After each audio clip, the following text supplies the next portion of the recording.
think that I'm going to tell a story. So it looks like a lot of slides, but I hope we'll get through them quite quickly. And thought I would talk about child health and child rights from the perspective of South Africa. So you will probably know that the Convention on the Rights of the Child celebrates its 20th anniversary this year. In fact, on the 20th of November, there will be big celebrations at the UN, at UNICEF headquarters in New York, and across the world there are several gatherings to celebrate the coming into force of the convention 20 years ago.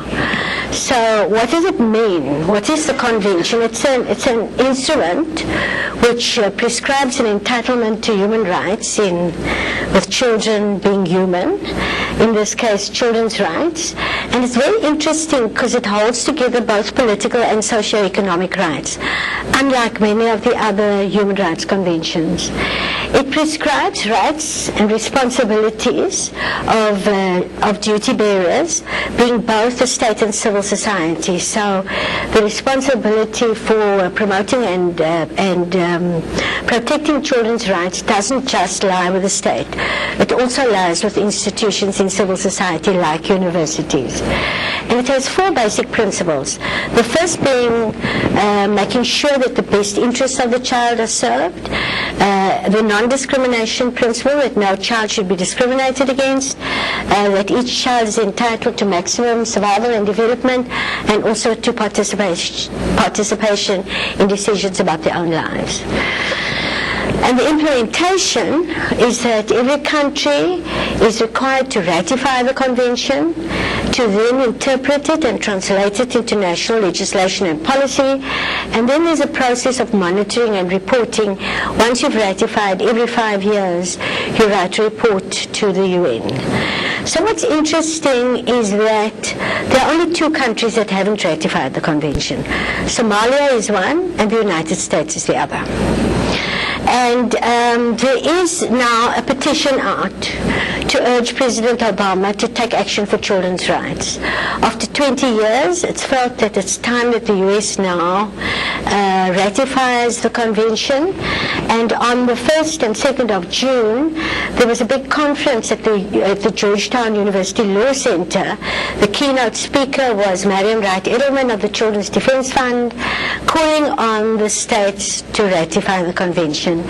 And if you go onto the website, the International Rescue Committee is responsible for coordinating the petition, which you see on the left of the slide.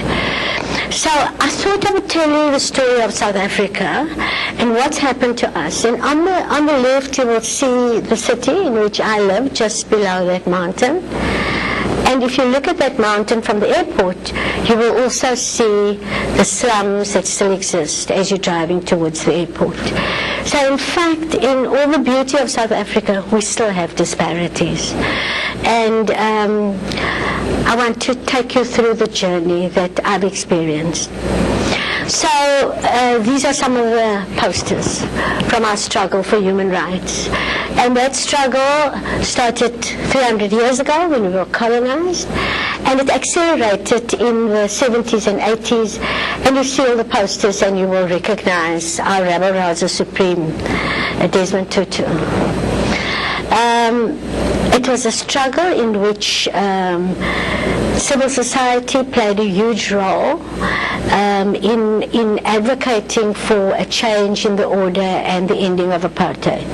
And within that, the issue of children's rights was brought to the fore most powerfully by this picture, which was broadcast across the world. And this little boy, the dead one being carried, was Hector Peterson.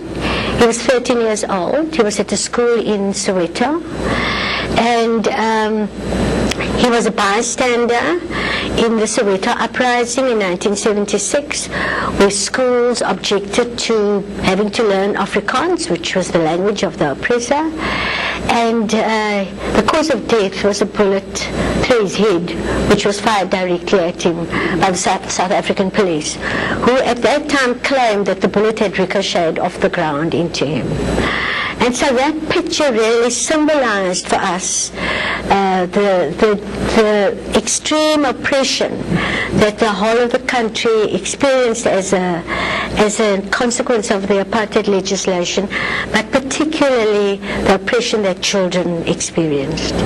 And so the struggle for children's rights started in the 70s and was largely one around the issues of oppression, of the unacceptable deaths of children, of the broad disparities in infant mortality rates, 13 sometimes down to 5 in places like the richest parts of Cape Town, and as high as 200 in the Eastern Cape, meaning 200 children of every 1,000 children born live, 200 were dying before their first birthday.